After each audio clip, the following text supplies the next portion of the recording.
If I say he's Jesus Christ, what will you say? You say, hey, what is he saying? You say, what do you mean Farrakhan is Jesus Christ? That's what. Who is he like? Where is he from? I know what I'm saying. I want to start something. If I say he's Jesus Christ, what would you say? You say, hey, he's Antichrist. He's Antichrist. Because we have this idea that in the last days, a figure is going to rise.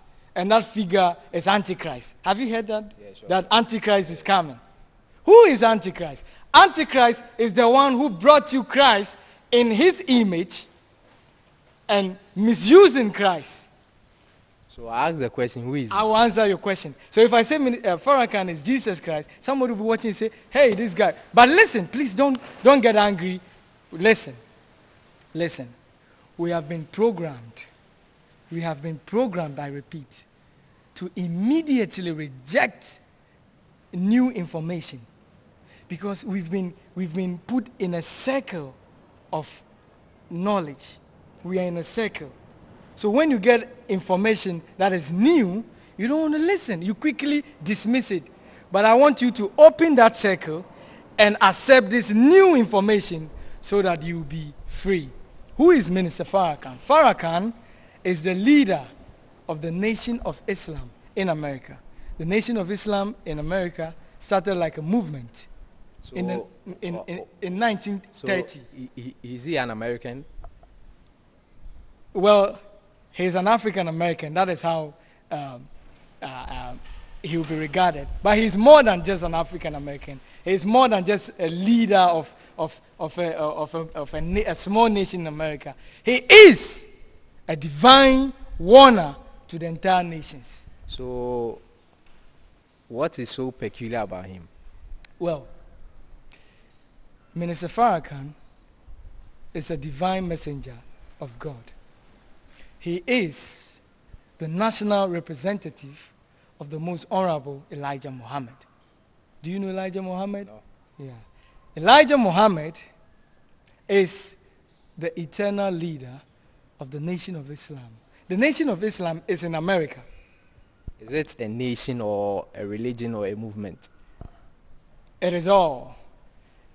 It is all. But how can we have a nation in a nation? Yeah. We have a nation within a nation because the kingdom of God is coming out of modern Babylon.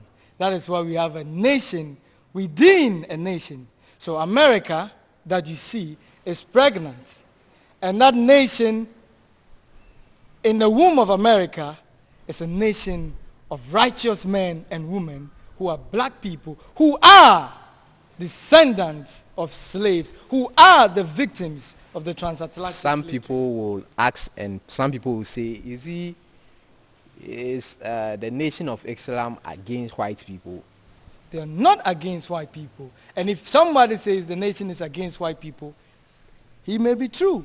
Do you know why? Because if white people are against truth and the Nation of Islam is against truth, then the Nation of Islam is against white people who are against truth. So I ask again, if the Nation of Islam is more or less a movement for black people, Yeah. so do we have this particular nation in other parts of Africa? Do we have the Nation of Islam in other parts of Africa? Yeah. No, the Nation of Islam doesn't have. So someone will ask, if you are fighting for a particular group of people, let's say for instance, I am fighting for a group of people, let's say they are called A group, and I'm living in Z, claiming to be fighting for group A. Yeah. And I don't have any rep, or I don't have any link, or let me use the word link, with the original people of group A. So will it be that the group Z is fighting an interest of their own, or I don't know if you understand. I understand your question, and let me answer you. We are fighting for God. We are fighting for the vision of God to be established on earth, where there will be freedom, peace, justice, and equality. That is what we are fighting. And God is our backup. God is our guide. God is the one that will help us. So it doesn't matter where the person finds himself. You don't have to find yourself in America to believe in the vision of the Nation of Islam. Once you are part of of those who have been chosen, you understand the time that we are in and what must be done. And you will see the hand of God. You know the Nation of Islam visited Ghana in 1994? Do you know why they chose Ghana? No. Because Ghana is of importance. So some people will also, some time back, I watched a video and one YouTuber was asking that Jamaican musicians who are reggae musicians, they always sing about Africa. When you go to Jamaica, most of their songs, Africa, Africa. But the same people who are singing about Africa don't really know anything about the continent.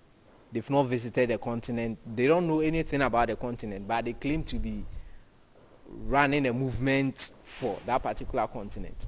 Yeah. And I ask again, do the Nation of Islam really have a link or an associate? I don't know, like, do they really have a link with Africa? Well, the Nation of Islam has an international, he is an international representative. He represents the Nation of Islam internationally, and it's called Brother Akbar Mohammed. Brother Akbar Mohammed is a citizen of Ghana. He's a Ghanaian citizen. But he's an American. He's a dual citizen. You know, black Americans, there are some black Americans who are Ghanaians because Ghana has opened the doors for them to gain that citizenship right. So the international rep of the Nation of Islam is called Dr. Akbar Mohammed. He was the one who made it possible for the Nation of Islam to visit Ghana because he had a relationship with Jerry John Rawlings. And he was the one who made it possible for Farrakhan to visit Nigeria and other nations in Africa. Are you listening? Yeah. So you can find out who is Brother Akbar Mohammed. He's in America as I speak, but he has a place here in Ghana. He is welcome here because this is home. So what's the difference between Nation of Islam and Islam? Yeah. Islam is the religion of God. Somebody will say, what is he saying? What about Christianity? What if I say Christianity is Islam? You say, hey, what is he saying? I'm just making a point. So just exercise patience because maybe I'm even getting you confused, but I will not get you confused. What if I say Christianity is Islam? You say, what? Christianity is Islam? So the question is, what is Christianity? Christianity is supposed to be a religion that was built around Christ. Who was Christ? A righteous man. Was he righteous? Sure. He was a righteous person. So, what is righteousness? How do you say righteousness in your language? Someone who is righteous, how do you say that in Chi? Mm-hmm. Christians are supposed to be righteous people because Jesus is righteous. What is Islam? Islam is an Arabic word for righteous. A Muslim, let me say Muslim, is an Arabic word for someone who is righteous. That is the meaning of Muslim. So that's what you have just said in your language. Yeah. So a Christian is a Muslim in terms of of who a righteous person is. Okay, I get you. I think I understand you. Mm-hmm. Just like saying... Christian Nibia, let me speak my chi. Christian Nibia, and I said right? Yeah. So, just the word righteous in Arabic is Muslim. I think I understand you. Saying, let's say, for instance, if someone is, let's say, for instance, an Ashanti. And let's say if an Ashanti means, I'm just making an example, if the word Ashanti means a strong man. So if I meet you and you are very strong, I can call you an Ashanti because you are strong. Something like that. That is it. Yeah. Okay. So the question I want to ask, did Jesus bring righteousness? Didn't righteousness exist before the coming of Jesus 2,000 years ago? Wasn't Abraham righteous? Abraham, who was he? He was a righteous man. What was the religion of Abraham? I don't know. Did Abraham name his religion? No. But he was a righteous person. What is righteousness? Bow down to the Creator. Bow down to God. That is the religion of God. The religion of God is not after the name of any man. Even if a man comes and brings about a movement, that man is not God, and therefore his name cannot be the religion of God. So let's conclude the whole show. So you've heard a lot about the Nation of Islam and how they started and what it's about. So let's get your conclusion on this whole Nation of Islam. Ghanaians, all I want you to do is that reason with me. Go and find out what is the Nation of Islam in America. Who is the leader of the Nation of Islam? What is the vision of the Nation of Islam? And this video is on YouTube. Savior's Day 1994. It was held in Accra. It commemorates the birth of the founder, Master Farad Muhammad, who was born on the 26th of February in the year 1877. So in 1994, the Nation of Islam chose Ghana and held an event right here in Accra. Jerry John Rawlings was the leader at that time. Watch that video, listen to the speech, and you realize that the speech contains our problem, the condition that we are in now, what we must do, and the solution. It is all in that speech. And then you understand why I'm saying what I'm saying. Africa is in harm's way. Africa is in a dangerous time period.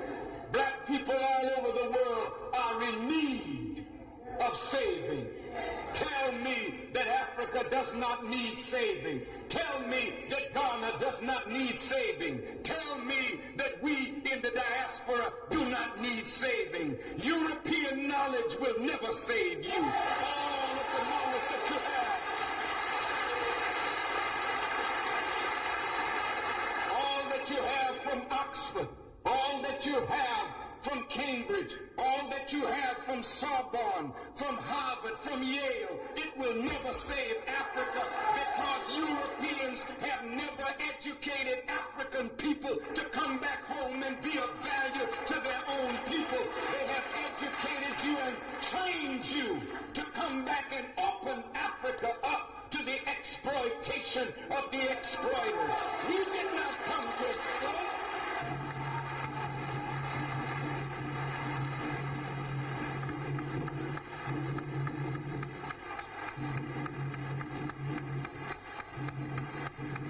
His name is Louis Farrakhan. Okay, so you heard it all from the man himself, Edem Kwashi. Thanks for watching.